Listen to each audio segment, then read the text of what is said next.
What's good, y'all? It is October 18th, 2024. My name is Kenny Kamz, and this is The Black Show. And I'm kind of hungover.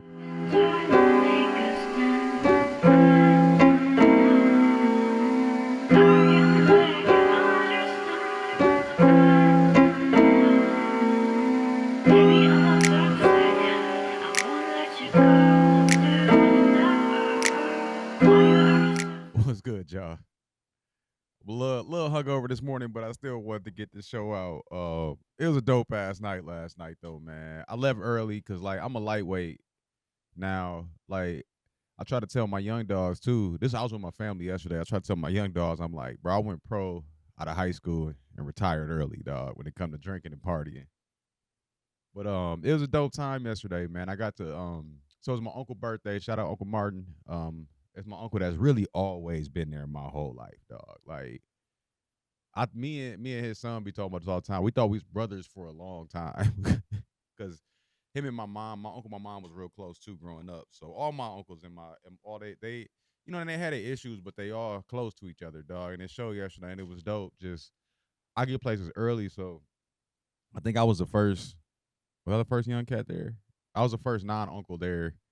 And just sitting outside and chopping it up with my two uncles, man. It's dope, dog, because you can't that's knowledge that you can't get back once you lose it, dog. So I love hearing hear my uncles just chop it up about their life, joke with each other. Cause they brothers, bro, and it's dope. I ain't grow up with brothers, so it's dope.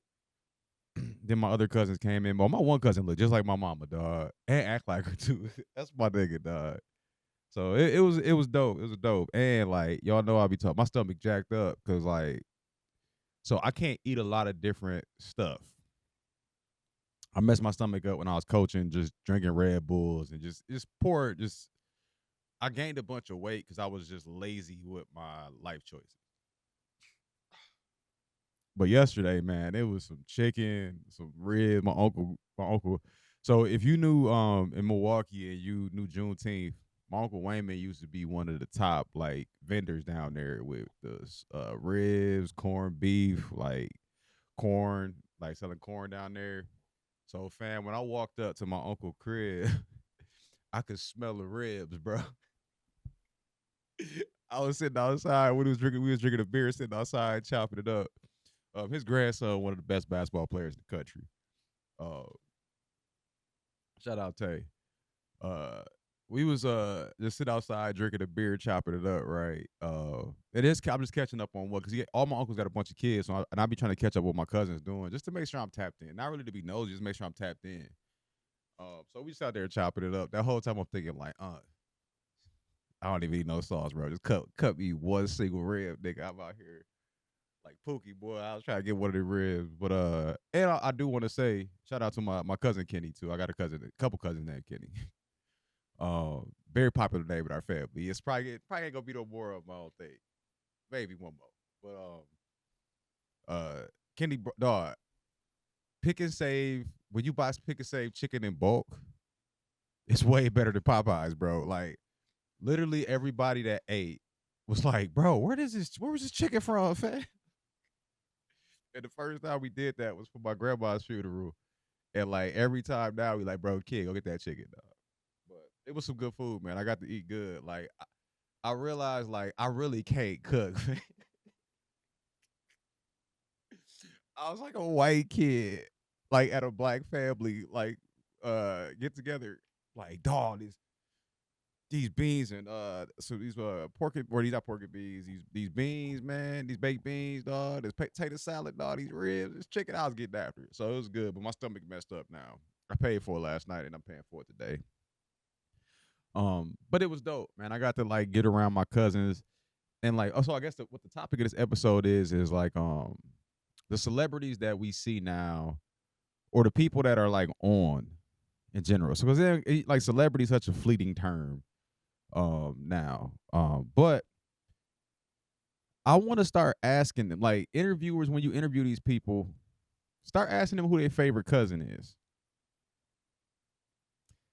I got a strange. So if you are watching Candace Owens just dissect Kamala Harris's background, bro, I say you never See, people don't know this, and that's what I know. Like people was trying to talk shit about Candace Owens. Like I'm like Candace Owens remind me of like a lot of my female cousins in demeanor. Of course, different. She's East Coast, we Midwest. It's different. That's why I say American Black is a culture of its own, but it's a lot of subcultures within the American Black culture. So she's an East Coast Black girl. They way different from the West Coast Black girls, from the Southern Black girls, from the Midwest Black girls. And the guys the same way. Like me and a New York cat ain't the same. Could we get along? Yeah, but we gonna have very different ways we move. Like same thing with a black dude from Milwaukee, a black dude from Dallas. Like we gonna move very differently. LA is just the land of weirdos. So, and that's I don't say weirdos in the negative. Weird people, because weirdos is bad. Weird people, eccentric people. So you don't know what you get. You might get a gang banger that likes to surf in LA. You never know, bro. So it's very different. But watching Candace Owens, I'm glad she got her own show now. Watching Candace Owens show now, I see the actual like she remind me a lot of my cousins, and it's certain stuff, it's certain topics in the. That's how I know when somebody is American Black, right? An American Black culture and really grew up in it. It's two different, especially millennial. It's two things that like you can't be American Black and not have experiences. One of your siblings loves Michael Jackson. I don't care who. If you was the only child, I feel for you. But if one of your siblings or cousins, somebody close to you loves Michael Jackson, and also they got cousins, like you got cousins.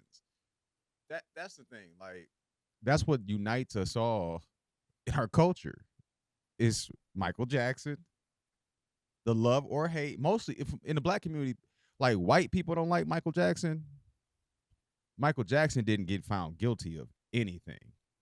I done had people say crazy ass shit about me, so I don't know if what he did was right or wrong, or if he did what he did, what they said he did. But I know black men don't really win in court, and he won in court, so that makes me think like, oh, okay, he probably didn't do that shit.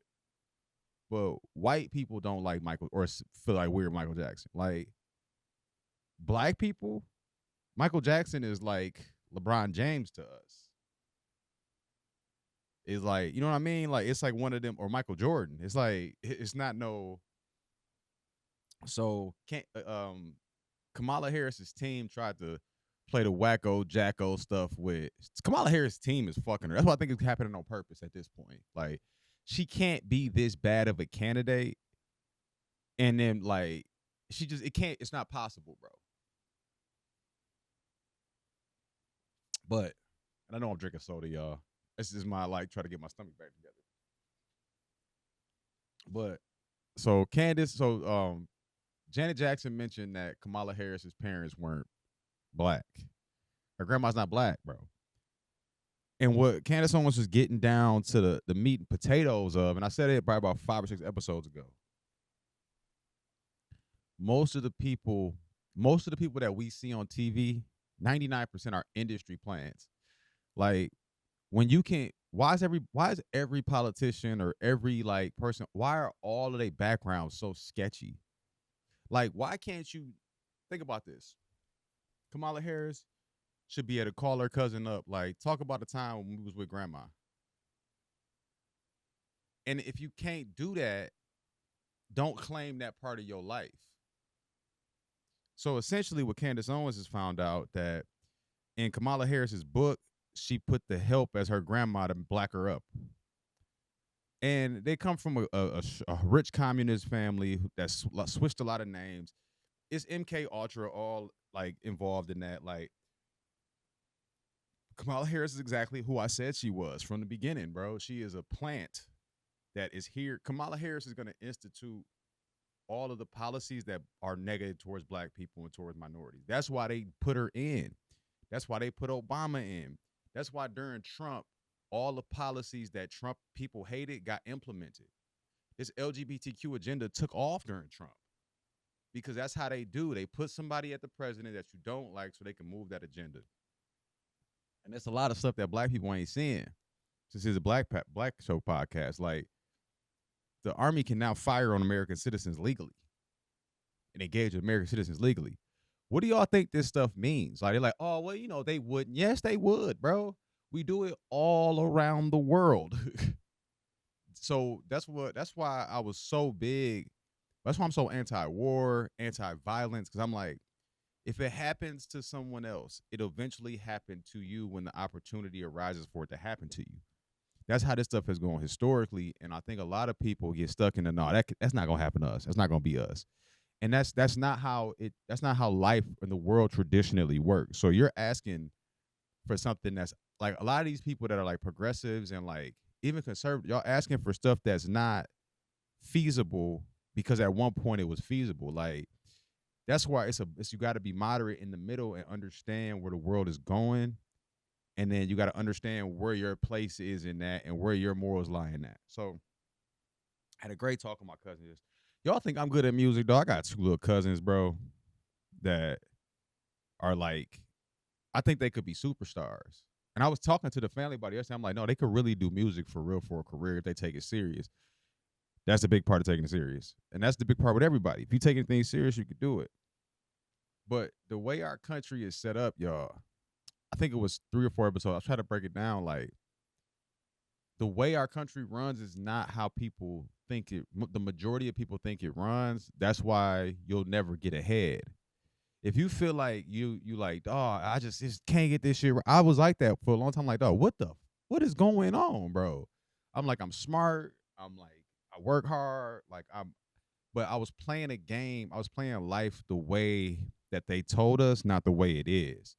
Because the people that tell us the way life is won't tell you the truth about how the world works, because then it gives you an equal playing ground with them. I'll give a good example of this. Um, so say you got a veteran point guard, right? Been playing in the starting player for the star player for the team for 10 years.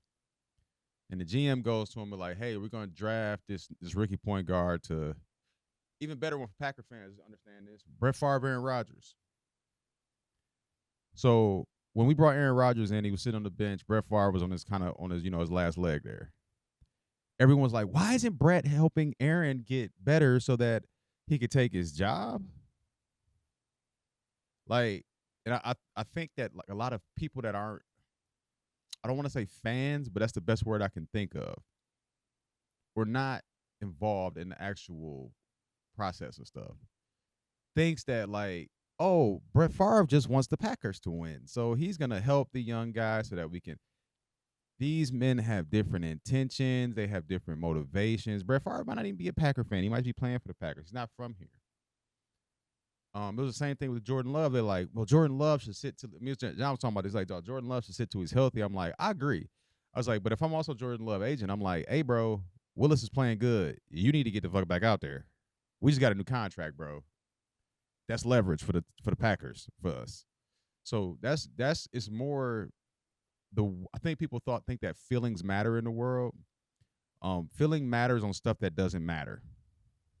Everything else is ran by leverage and business and money in this world, and then you got to be able to find your balance in between. Like for me, I'm not a big material person. Like it's simple. I like to go do stuff.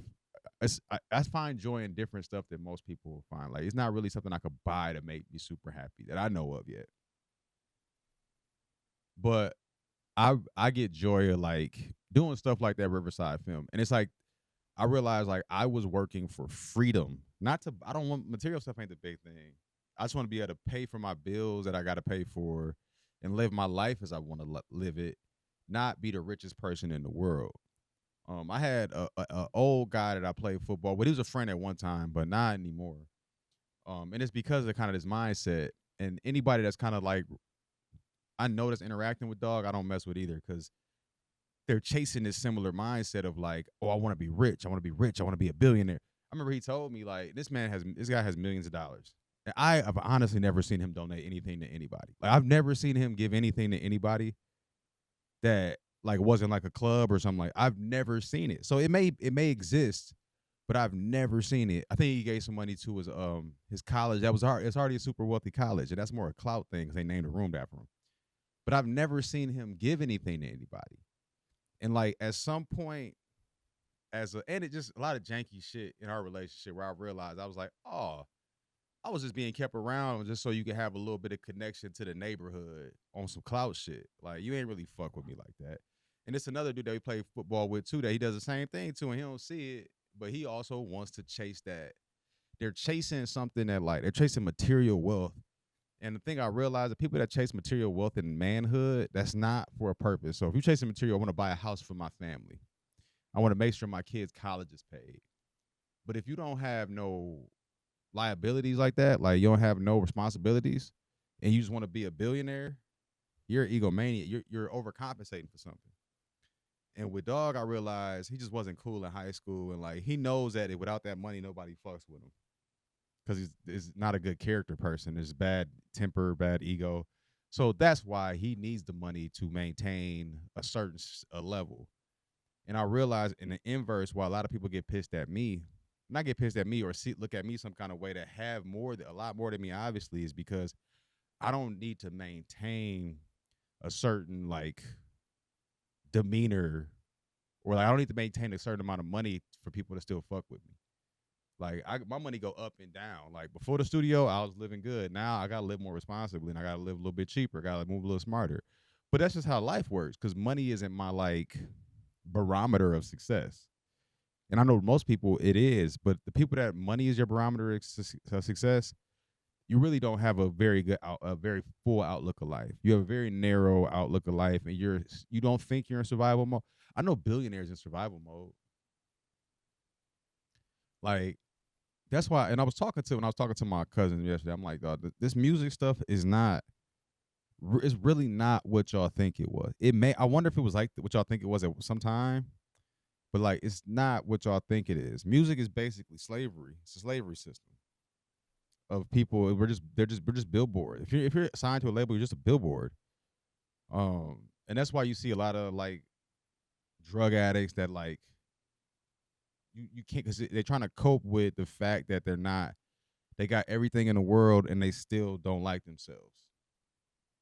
And that's the thing. I got to skip all of that. That's why I'm glad music didn't work when I was like younger when I was trying because I'm like I got to skip all that. I truly love my life. Like was it stuff that I would like adjust in it for sure, but that's just my personal preference. You know what I mean? Like yesterday, I got to kick it with my family, talk to my uncles, kick it, and just chill, take some shots. Man, that's why I said I'm hungover now, man. I don't drink like that no more. And that Crown Blackberry was hidden. It was hidden. So have a good week. Oh, is it Friday yet? It is Friday.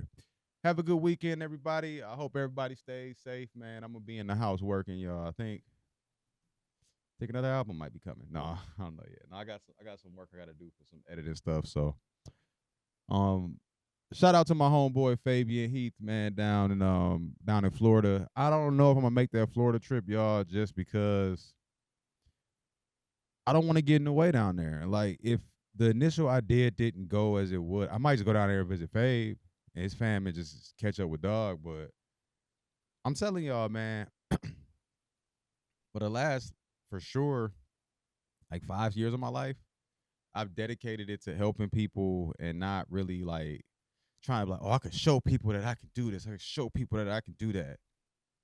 Over all that shit. I do not give a fuck now, bro. I love people. I still do what I can when I can do it, but I will not overextend myself no more. I will not. I will not put myself in a bind where like I'm gonna take the less just so I can prove to other people that like, no, my character is solid, so I could fuck that. Fuck that. Like, so I don't know if the Florida trip has happened. I still might just drive down there to take a drive. But I got some other stuff that I'm doing, that I'm gonna be out hopefully November. Hopefully November. But the show is still gonna go on. I'm gonna still shoot the show. We're gonna have a different set for sure. And it might take me a little bit to get the set set up to where I'm gonna be at. So I gotta still plan it out. But like I said, y'all have a good ass weekend, man. Go chill with your people. Be safe. It's supposed to be a little bit warmer, so enjoy these last days of summer because y'all know winter is coming. All right, y'all. It's Kenny Kamz. I'm out. Peace.